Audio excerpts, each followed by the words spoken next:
I want to start my presentation by looking at a quick backdrop of the genetic bioweapons industry. And I think the world first became aware of the fact that there was such a bioweapons industry when a gentleman by the name of Dr. Leonard Horowitz published a book called Emerging Viruses in 1996. Emerging Viruses, AIDS and Ebola, Natural or Intentional. That was the title of the book. And in this academic treatise, and he's a virologist and a vaccinologist, he proved that AIDS and Ebola are manufactured viruses engineered in a laboratory. His academic treatise has stood the test of time. It has never been refuted. And we know that the way academics stand and fall is on being presented and refuted. This has never been refuted.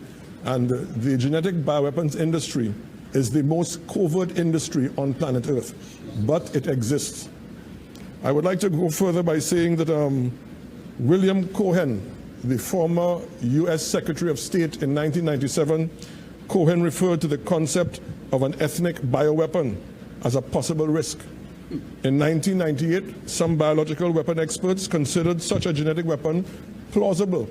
And you know, when they say that, it means they've already produced it and they're stockpiling it and waiting to use it. And that research was being done on how certain substances can influence human genes. That was 1998. 10 years later, in 2008, the US government Congressional Committee sat under the title, under the label, Genetics and Other Human Modification Technologies. A new kind of arms race, people, a new kind of arms race is happening. And somebody, and in that committee said, there are attempts to manipulate human genetics in ways that would horrify us. And so that was 2008. Let me go a little further and go beyond William Cohen. And we want to introduce you to somebody called Dr. Francis Boyle.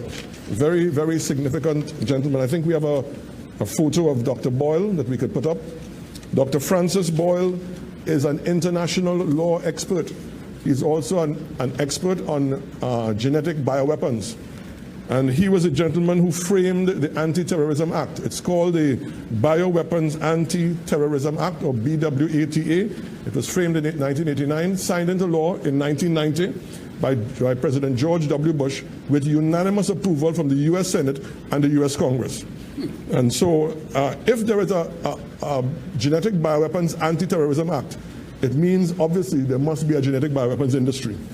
And I want you to know, people, that on this earth, 22 nations on